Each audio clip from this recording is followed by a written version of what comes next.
Assalamualaikum warahmatullahi wabarakatuh dan selamat sejahtera kepada semua para pelajar tingkatan 5.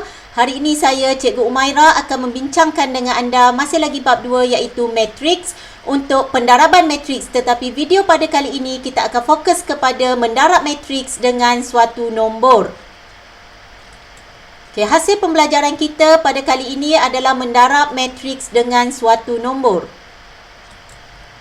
Bagaimanakah mendarab matriks dengan suatu nombor? Jadi sekiranya kita diberi matriks A, kita andaikan sebagai matriks A, B, C, D dan kita ada suatu nombor iaitu N, maka matriks didarabkan dengan suatu nombor, kita akan dapat NA, kita akan tulis N, kita tuliskan matriks tersebut A, B, C, D, maka N akan didarabkan dengan setiap unsur di dalam matriks A. Jadi N darab A, N darab B, N darab C, N darab D, di mana N dikenali sebagai skalar. Pendaraban matriks dengan suatu nombor dikenali sebagai pendaraban skalar. Kita akan lihat contoh 11 di dalam buku teks anda. Okey, diberi D, matriks negatif 5, 4, 2, 1. Soalan yang pertama, hitung 3D.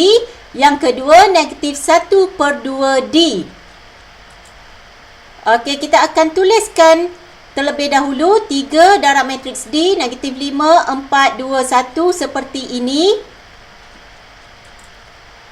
Okey, di sini kita boleh darabkan satu persatu seperti mana takrifan sebentar tadi. 3 darab negatif 5, kita tuliskan di sini. 3 darab 4, 3 darab 2, 3 darab 1. Okey, kemudian kita boleh terus selesaikan. 3 darab negatif 5, negatif 15. 3 darab 4, 12. 3 darab 2, 6. 3 darab 1 adalah 3. Jadi bermakna matriks 3D adalah matriks negatif 15, 12, 6, 3. Kita telah selesai menjawab soalan contoh 11 bagi A.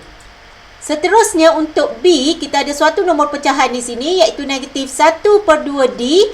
Kita tulis terlebih dahulu negatif 1/2 darab matriks negatif 5, 4, 2, 1. Okey, para pelajar, seperti takrifan sebentar tadi, suatu nombor apabila darab dengan matriks, kita akan darabkan nombor tersebut dengan setiap unsur di dalam matriks itu. Jadi negatif 1/2 darab negatif 5, kita tuliskan di sini. Negatif 1/2 darab 4. Okey, diikuti negatif 1/2 darab 2. Negatif 1/2 darab 1. Okey, kita tidak perlu takut untuk selesaikan suatu nombor yang melibatkan pecahan. Okey, contohnya di sini kita ada negatif 1/2 darab negatif 5. Kita masukkan menggunakan kalkulator. Negatif 1/2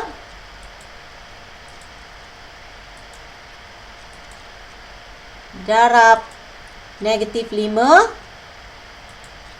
Jadi kita dapat jawapan 5/2 di sini.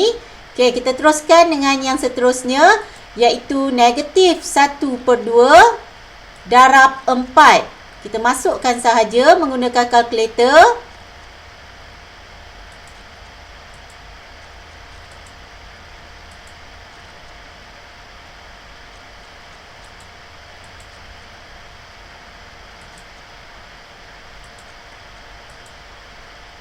Okey, kita akan dapat jawapan negatif 2 di sini. Kita masukkan nilai. Okey, seterusnya yang ni mudah sahaja. Negatif 1/2 darab 2. Kita ringkaskan sahaja. Kita boleh ringkaskan dekat sini. Okey, kita potong. Okey, tinggal 1. Di sini juga 1. Jadi negatif 1 darab 1 adalah negatif 1. Jadi di sini pun mudah. Negatif 1/2 darab 1 adalah negatif 1/2. Jadi kita dah dapat untuk jawapan soalan B iaitu negatif 1/2 darab matriks D. Kita akan dapat matriks 5/2, negatif 2, negatif 1, negatif 1/2 di sini. Okey. Kita lihat pula contoh 12. Diberi P, matriks 7, 9, negatif 3, 8, 6, 12 dan Q, matriks 2, negatif 3, 1, 5, 0, 4. Soalan hitung 3 darab, okey, dalam kurungan matriks P tolak matriks Q. Jadi kita tuliskan mengikut soalan 3, okey, buka kurungan, okey, matriks P Kita tuliskan tolak matriks Q. Jadi di sini kita ada kurungan operasi. Okey, yang pertama operasi darab iaitu 3 darab dalam kurungan ada operasi tolak. Jadi para pelajar, kita ikut semula kaedah BODMAS. Jadi B yang pertamanya adalah B iaitu bracket. Jadi kita akan selesaikan semua operasi di dalam kurungan terlebih dahulu, termasuklah yang melibatkan matriks. Jadi yang tidak selesai kita tulis semula iaitu 3. Okey, darab matriks, hasil penolakan matriks 7 tolak 2, 9 tolak negatif 3. Apabila ada negatif 3 di sebelahnya, kita pisahkan dengan kurungan di sini. Okey, diikuti negatif 3 tolak 1, kita tuliskan di sini. 8 tolak 5. Okey, kita tuliskan di sini. 6 tolak sifar di sini. 12 tolak 4 kita tuliskan di sini. Jadi saya harap para pelajar tidak bermasalah dengan langkah ini ya. Jadi kita selesaikan hasil penolakan matriks tadi. 7 tolak 2 kita akan dapat 5. 9 tolak negatif 3 jadi 9 tambah 3 iaitu 12. Negatif 3 tolak 1 negatif 4. Okey, diikuti 8 tolak 5, 3. 6 tolak sifar, 6. 12 tolak 4, 8. Yang tak selesai kita tulis semula iaitu 3. Jangan lupa ya. Jadi kita boleh terus selesaikan iaitu menggunakan pendaraban nombor dengan matriks yang baru kita belajar tadi. 3 darab 5, 15. 3 darab 12, 36. 3 darab negatif 4, negatif 12. 3 darab 3, 9. 3 darab 6, 18. 3 darab 8, 24. Jadi inilah jawapan untuk contoh 12. Jadi kita pergi pula untuk contoh 13 di dalam buku teks anda. A, contoh A. Diberi 1/2 darab matriks 4, 12. Tolak matriks X negatif 3 sama dengan matriks 5, Y. Hitung nilai X dan nilai Y. Jadi kita tengok penyelesaiannya. Kita tulis mula soalan. Kita turunkan sahaja di sini. Okey, kita tulis mula soalan. Okey, kemudian kita ada operasi darab iaitu 1/2 darab dengan matriks 4, 12 dan kita ada operasi tolak. Jadi kita masih lagi akan ikut peraturan BODMAS. Sekiranya kita ada darab dan tolak, kita akan utamakan darab iaitu M, multiplication, berada di hadapan daripada S iaitu subtraction. Jadi kita selesaikan 1/2 darab 4, 2. 1/2 darab 12, 6. Okey, yang lain kita tuliskan semula iaitu tolak matriks X negatif 3 sama dengan 5Y. Kita selesaikan operasi tolak di sebelah kiri. Matriks 2 tolak X, kita akan dapat matriks 2 tolak X. Dan unsur yang seterusnya 6 tolak negatif 3. Okey, tuliskan. Okay. Turunkan sahaja di sebelah kanan, kita akan dapat matriks 5Y. Seterusnya apabila kita dah dapat dalam konsep matriks sama seperti ini, matriks sama mestilah hanya ada matriks tunggal di sebelah kiri dan hanya ada matriks tunggal juga di sebelah kanan. Jadi langkah seterusnya kita akan bandingkan unsur-unsur yang sepadan. Jadi kalau kita ingat kembali konsep matriks sama, okay, unsur 1, 1 di sebelah kiri mestilah sama dengan unsur 1, 1 di sebelah kanan. Jadi kita mulakan dengan 2 tolak X sama dengan 5. Maka kita akan pindahkan 2 di sini. Okey, 2 apabila kita pindahkan ke sebelah kanan. Panjang pula kanannya. Okey, dia akan jadi negatif. Jadi yang tinggal di sebelah kiri adalah negatif X. Bermakna negatif X sama dengan 5 tolak 2, kita dapat 3. Kita masih lagi belum dapat jawapannya para pelajar sebab kita mahukan nilai X, bukan nilai negatif X. Jadi kita selesaikan. X sama dengan negatif 3. Kita telah dapat yang pertama, nilai X. Seterusnya kita akan cari pula nilai Y. Okey, maklumat lain untuk cari nilai Y, kita ada unsur 2, 1 di sebelah kiri akan sama dengan unsur 2, 1 di sebelah kanan. Jadi 6 tolak negatif 3 sama dengan Y. Di sini kita dah nampak dah nilai Y berapa. Maka kita buka kurungan. 6 tambah 3 sama dengan Y. Oleh itu, Y sama dengan 9. Jadi, kita telah menyelesaikan soalan contoh 13A.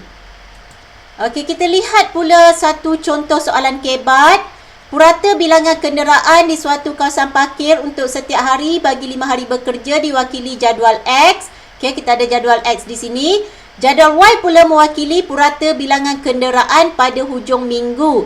Jadi, hitung bilangan kenderaan yang parkir di kawasan tersebut dalam seminggu. Jadi, jadual X ini menceritakan kita ada 42 kereta parkir berbumbung. Kita ada 8 motosikal diparkir berbumbung. Dan kita ada 20 kereta diparkir tidak berbumbung. Dan 11 kereta diparkir 11 motosikal diparkir tidak berbumbung. Jadi, ini untuk 5 hari bekerja.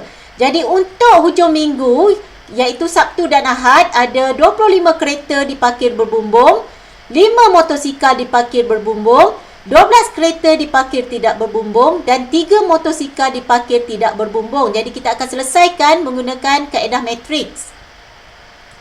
Okay, apabila soalan minta hitung bilangan kenderaan yang parkir di kawasan tersebut dalam seminggu, bermakna kita perlukan 5X darab 2Y, iaitu 5 hari bekerja tambah hari minggu, iaitu mengikut jadual Y. Jadi kita selesaikan operasi ini menggunakan kaedah matriks. Jadi kita keluarkan maklumat dalam bentuk matriks.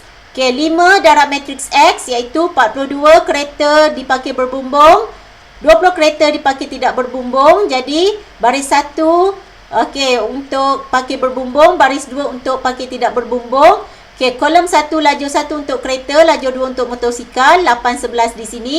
Okey, tambah 2 sama juga. Okey, baris 1 untuk parkir berbumbung, baris 2 untuk parkir tidak berbumbung, lajur 1 untuk kereta, lajur 2 untuk motosikal. Jadi kita dapat operasi ini.